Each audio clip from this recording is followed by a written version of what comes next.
So today we are going to be talking about spaying and neutering and its benefits versus pros and cons, really. It's a very highly recommended procedure, and it's considered what you do when you are a responsible pet owner. So it is important to talk about this topic because there is a pros and cons to it. The cons or the effects of early neutering or neutering at any age can have lifelong effects on your dog's health. Male, females have slightly different effects on their health. There's plenty of studies that have been done. And I came across a video by Dr. Karen Becker, and she resonates some of my feelings so much. I thought it would be good with her being a veterinarian and a holistic integrative veterinarian that looks at the animal as a whole and what is best for the animal's well-being and longevity. Hi, this is Dr. Karen Becker, and whenever I discuss scientific evidence related to the health risks of spaying and neutering here at Healthy Pets or on my Facebook page, I receive a lot of negative feedback from people who are absolutely certain that I'm encouraging pet overpopulation and irresponsible pet ownership. So I decided to make a video explaining to people standing in judgment why nothing could be farther from the truth. I started volunteering at an animal shelter when I was 13 years old, and I started working there when I was 14. I was cleaning cages. And by the time I was 17 years old, I had become a certified euthanasia technician through the Iowa State College of Veterinary Medicine. The 10 years I spent working at a kill shelter and the exposure to certain clients and cases in my veterinary practice over the years have taught me more than I would ever want to know or share in this video about abused, neglected, and unwanted pets.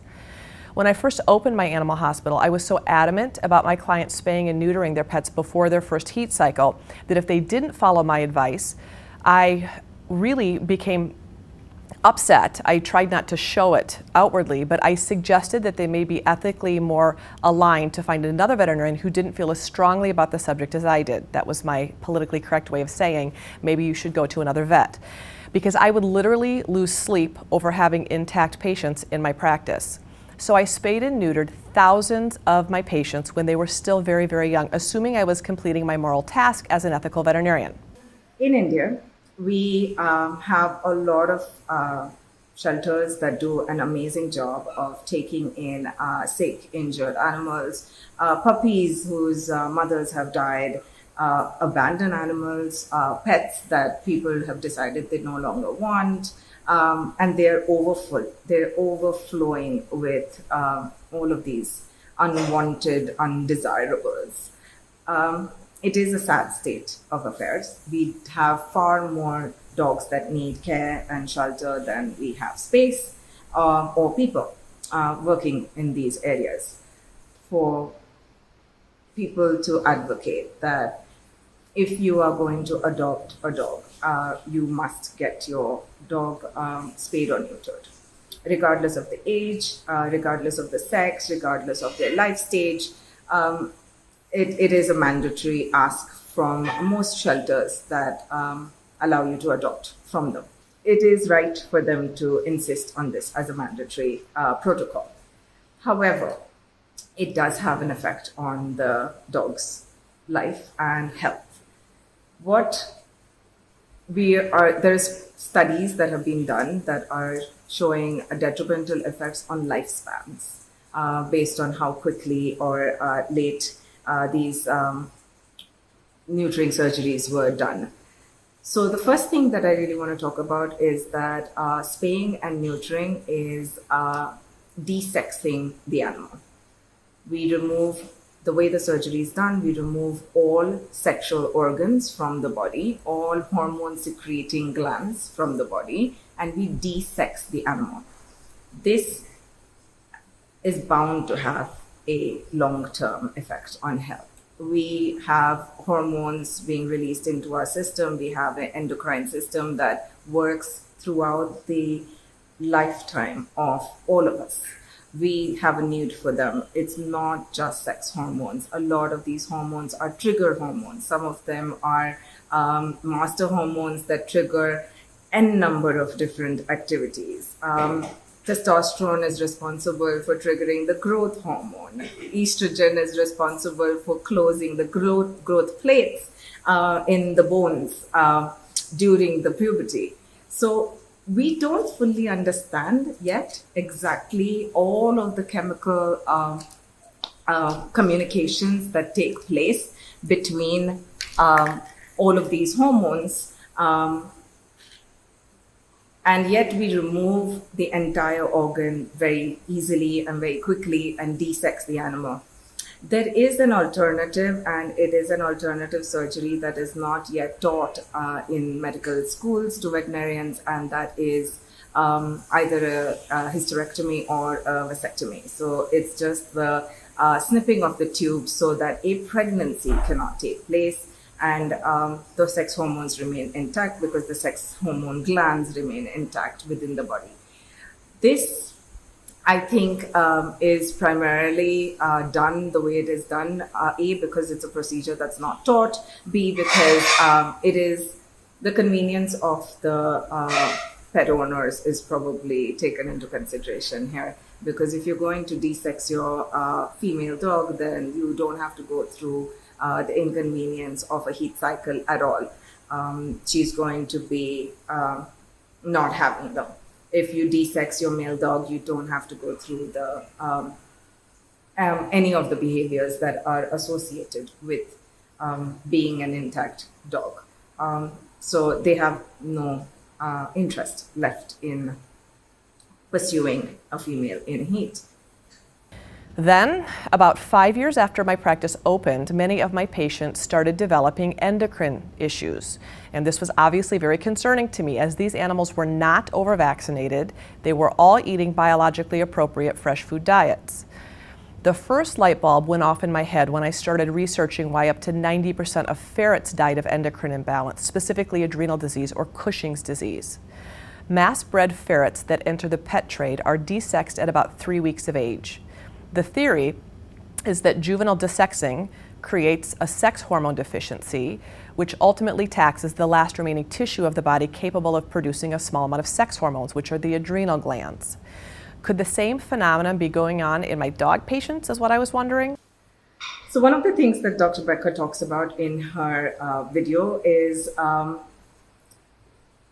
her blanket recommendation to all her clients that they spay or neuter their dog, effectively desex their dogs on or before the age of 6 months, with no consideration given to the individual household, the owners, the dog itself, the lifestyle that they lived, and none of that was taken into consideration while giving this blanket advice and actually going ahead and desexing several thousands of her clients. And as the years went by and these same dogs started rolling in through the door as older dogs with all of these very similar complications, very similar health issues, and the dots started to join and the research was now available, is when she realized that this was probably a thing that she is not going to be able to live down.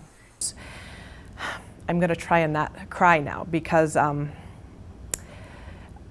is a very sensitive subject for me because I did what I thought was in my patient's best interest. I cried in my exam rooms from 2006 to 2010 more than I have ever cried in my adult life. And eventually, as all of the patients that I desexed early cycled through, many of them with irreversible metabolic diseases, I started apologizing to my clients, and I apologized to my patients as well. Through my blanket recommendations that all pets must be desexed, all of them, because humans may be irresponsible with an intact animal, I had inadvertently made many of my patients very, very ill. And that's devastating to realize as a doctor. Now, I think the important part about this particular part of her video is that we do that. We make these blanket suggestions. We are given this advice by almost everybody. And this links in to the next part in her video where she talks about responsible versus irresponsible pet ownership. And that really got to me because it makes so much sense. We are giving this advice to everybody as a blanket advice, regardless of whether there are any physiological ill effects of the spaying and neutering on the dogs, with an assumption that every single pet owner is somehow going to be, by mistake or intentionally, irresponsible with their intact dog, and that somehow an accidental or intentional pregnancy is going to result out of this. If somebody is going to want to breed their dog, knowing this population epidemic that we have and the number of shelter dogs that are available that need to get homes, then yes, that would be irresponsible pet ownership, and that would be being an irresponsible pet parent. For any reason to want to breed your dog may raise eyebrows, and rightly so. However, I have an intact dog, and unfortunately, my other dog was spayed on the roads because she wasn't adopted. But if I had any inclination that I was going to adopt Mimi in 2 months after her spay, I would not have spayed her. And I would have had a male and a female intact dog at home. And they would have been mother and son by relationship. And it would have been hard, but it would have been doable for me to keep them separate for the 15 or 20 days of her heat cycle twice a year.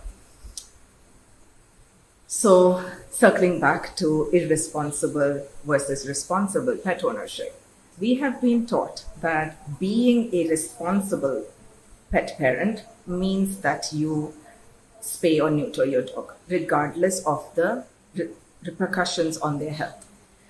She is suggesting something very valuable in this video, and that is perhaps being a responsible pet owner allows you to keep your dog intact because you intend to be responsible. You are going to make sure that your dog is not accidentally going to get pregnant. You are going to make sure that your intact female is kept indoors throughout the heat cycle. You're going to make sure that your intact male isn't left off leash and is just left free to go and mate with every in heat female that he finds. This distinction, I feel, is just really well made in her video. It's a very important distinction. And I have been made to feel like an irresponsible doggy mom because I have an intact male at home. The only reason the eyebrows are not raised as high as they could have been is because my female is actually spayed. So I think this is a very big takeaway from her video in this section. It's a very, very heartfelt apology and a heartfelt confession, really. It's hard to do, but I think there is a big takeaway in that.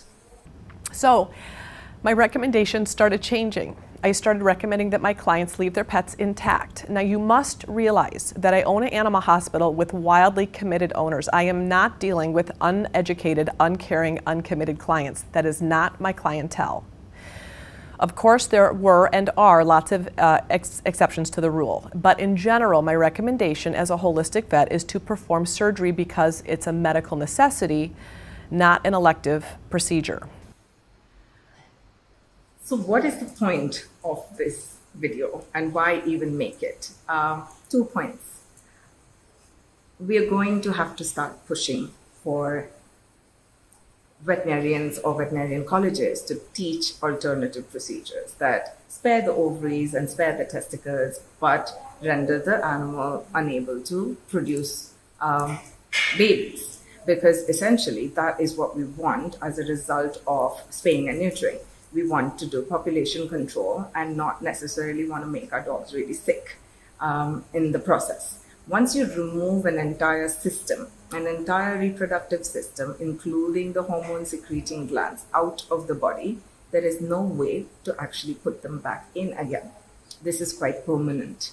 And we have to start taking the impact of this on our dog's entire life quite seriously. So the point of the video is that the more people that find out about this and the more people that start asking questions, the more that we start pushing back as pet owners, saying we want alternative surgery. We would like to have a sterilization surgery instead of a desexing surgery. Maybe sometime in the future, some future generations of pet parents and dogs will be able to get those surgeries done instead. As far as the shelters are concerned and our overpopulation problem is concerned, till such time, it seems like the most sensible and the only solution really is to try and get as many dogs desexed as possible. However, we need to start pushing back. And we need to also start understanding the difference between irresponsible and responsible pet ownership. Currently, it's the other way around. We seem to have it the other way around, and we feel like if we are not going to neuter or spay our dogs, we are being terribly irresponsible. But that is not the case at all. So I have a certain type of clientele. I have a clientele that is very committed to their dogs. They put in a lot of work into their health and well-being. They are exceptionally empathetic people. They treat their dogs as a part of their families. And these are the kind of people that I am dealing with. And I do then go ahead and explain this to them and give them the advice that being responsible would probably mean keeping your dog intact rather than spay. So this is not a blanket advice I would give everybody.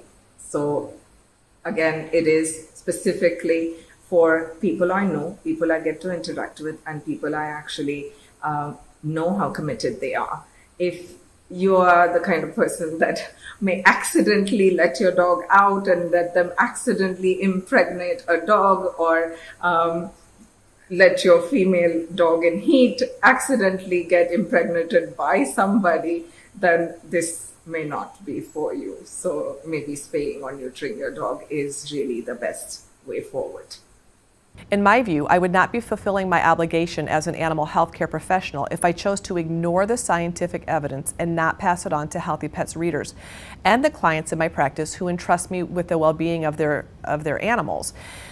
Because if I were to do this, if I assumed that I'm going to take the responsibility for them and not give them this information, I'm not doing my part as an integrative veterinarian, especially if I assumed that they were all too irresponsible to make good decisions on their own.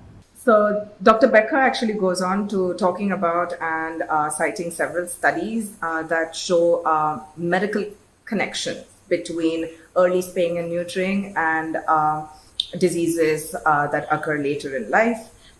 Several studies have been done, and your traditional advice that certain types of cancer and pyometra can be completely eliminated or avoided as a result of spaying and neutering at an early age are starting to see that there isn't that much evidence to support this, because certain breeds that are prone to get this anyway happens in later on in life. And then if you are going to keep the sex hormones intact for the first few years of the dog's life, they will have benefits, health benefits of having those glands intact within the body. So there's a lot of studies that she cites, which I think are very interesting and very important for people to know, because a lot of times there are these studies, research happening, but who goes and reads medical journals? I mean, laymen, we don't. It's very hard to get your hands on it. We probably won't ever find out that these studies were getting done. So I thought it was important to keep that as a part of this video so that you can actually hear about some of the studies, see what these studies are concluding, and do a deeper dive. Google up some of them that you find interesting, and so that you can read a little more in the right direction. A study conducted and published in 2009 by the Gerald P. Murphy Cancer Foundation established a link between the age at which female Rottweilers are spayed and how long they live. Researchers compared long-lived Rotties, which are 13 years or more, with those who lived a normal lifespan of about 9 years. They discovered that while females live longer than male Rottweilers, removing the ovaries before 5 years of age evened the score. Females that kept their ovaries until at least 6 years of age were 4 times more likely to reach an exceptional age compared to Rotties who were spayed at a younger age. I spayed my rescue Rottie, Isabel, when I adopted her at 7 years of age, and she went on to live to be 17, and she was still unbelievably vibrant at 17. She slipped on the floor in a totally freak accident and she became paralyzed, which ultimately led to her euthanasia. But she was the oldest, healthiest Rottie I have ever met. And I can truly say I provided literally no medical care in the sense that she didn't need any care. Her body was just naturally thriving her whole life. She was fed a raw food diet. Yes, we checked her blood work every 6 months. Her blood work was perfect until the day she died. She was a great example of a thriving pet that was really above the level of disease, and I believe her sex hormones greatly contributed to her longevity and her abundantly healthy life. It's my professional opinion that early spay and neuter plays a role in the development of atypical Cushing's disease as well. Atypical Cushing's involves the outer and innermost layers of the adrenal glands and occurs when other types of adrenal hormones that are overproduced besides cortisol, that means usually estrogen and progesterone, become oversecreted. When a dog is spayed or neutered before puberty, the endocrine, glandular, and hormonal systems have not yet fully developed. And complete removal of the gonads, that means all sex hormones that the body can produce, which is what happens during castration or the traditional spay, can cause the adrenal glands to produce sex hormones because they're the only remaining part of the tissue in the body that can secrete some. Over time, the adrenal glands become taxed by having to secrete the body's demand. It's very difficult for these tiny little glands to keep up with the body's demand of sex hormones, and this is the condition of atypical Cushing's. Hormone disruption is a central feature in Cushing's disease, and any substance or procedure that affects the body's hormonal balance should absolutely be evaluated as a potential root cause. A study from the UK suggests that there actually isn't much scientific evidence at all to support the idea that early spaying of female dogs decreases or eliminates future risk of mammary tumors or breast cancer. This has been a much promoted supposed benefit of early spays for decades, but as it turns out, it's based on theory rather than scientific evidence. A veterinary medical database search of the years 1982 to 1985 revealed that in dogs with tumors of the heart, the relative risk for spayed females was over 4 times that of intact females. And for the most common type of cardiac tumor, which is called hemangiosarcoma, spayed females had a greater than 5 times risk versus their intact counterparts. Neutered males had a slightly higher risk than intact males as well. In another Rottweiler study published 10 years ago, for both males and females spayed or neutered before 1 year of age, there was a 1 in 4 lifetime risk of developing bone cancer, and desexed Rotties were significantly more likely to acquire the disease than intact dogs. In another study using the veterinary medical database for 1980 through 1994, the risk of bone cancer in large breed purebred dogs increased 2-fold for those dogs that were also sterilized. Similar to the situation with early spaying and mammary tumors, there's a common belief that neutering a male dog prevents prostate cancer.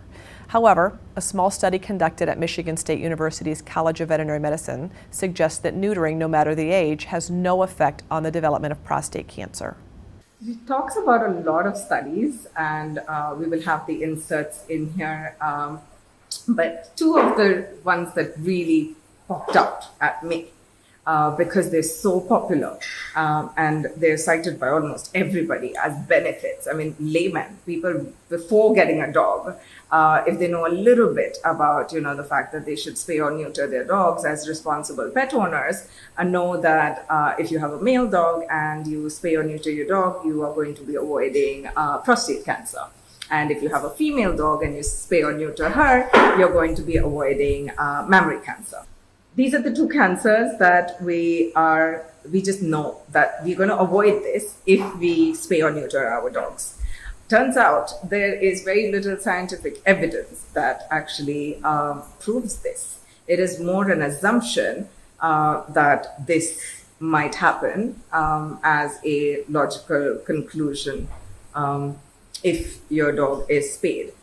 Turns out there doesn't seem to be any correlation at all, and that you are not less likely to get mammary cancer or prostate cancer just because you have an early spay or neuter. Studies done in the 1990s concluded dogs spayed or neutered under 1 year of age grew significantly taller than non-sterilized dogs or those dogs spayed or neutered after puberty. The earlier the spay-neuter procedure, the taller the dog. Research published in 2000 may explain why. It appears that removal of estrogen-producing organs in immature dogs, female and males both, can cause growth plates to remain open. These animals continue to grow and wind up with abnormal growth patterns in bone structure. This results in irregular body proportions, possible cartilage issues, and joint conformation issues. A study conducted at Texas Tech University Health Sciences Center on cranial cruciate ligament injuries concluded that spayed and neutered dogs had a significantly higher incidence of rupture than their intact counterparts. And while large breed dogs had more CCL injuries, sterilized or desexed dogs of all breeds and sizes had an increased rupture rate. In a retrospective cohort study conducted at Cornell University's College of Veterinary Medicine, results showed that both male and female dogs sterilized at an early age were more prone to hip dysplasia. This is especially sad to me because I have seen a lot of dogs now in the last 6 years, and I have rarely met certain breeds that don't have it. In fact, I think I've met one Labrador so far that did not have either hip dysplasia or arthritis at the age of 8. So this is real pain that the dogs have to live with for the rest of their lives. This is real heartbreak that their families have to deal with, knowing that their dogs are in pain. And to find out that there might be a connection between early spay and neuter and occurrences of hip dysplasia and arthritis, and early onset of arthritis, is just heartbreaking. The fact that this is an elective procedure that need not be done as a blanket advice on every single dog that walks in through the doors. It's just so important to raise awareness about this. It's the sole purpose of this video. A recent study conducted at the University of California, Davis, involving several hundred golden retrievers, revealed that for the incidence of hip dysplasia, CCL tears, lymphosarcoma, hemangiosarcoma, and mast cell tumors, the rates were significantly higher in both males and females that were neutered or spayed compared with intact dogs. Early spay-neuter is commonly associated with urinary incontinence in female dogs and has been linked to increased incidence of urethral sphincter incontinence in males. Spayed and neuter golden retrievers are much more likely to develop hypothyroidism. A cohort study of shelter dogs conducted by the College of Veterinary Medicine at Texas A&M University concluded that infectious diseases were more common in dogs that were spayed and neutered less than 24 weeks of age. The AKC's Canine Health Foundation issued a report pointing to higher incidence of adverse reactions to vaccines in spayed and neutered dogs as well. Among the reports and studies pointing to health concerns associated with early spaying and neutering, we also find mention of increased incidence of behavior problems, including noise phobias, fear behavior, aggression, and undesirable sexual behaviors. So I do hope that this video has brought you some valuable information, something to think about and something to research a little bit more, questions perhaps to ask Google or your doctor, and think about it a little bit more before you take the decision to spay or neuter your dog. Certainly spay or neuter your dog too young while they still need their sex hormones. These glands, these organs have a role to play. They're there for a reason. They secrete these hormones throughout the lifespan of an animal for a reason, because they have a job to do. So taking them out and just before they've even hit puberty or at any point of the life really should be done with good cause, with a medical reason and the fact that it is necessary.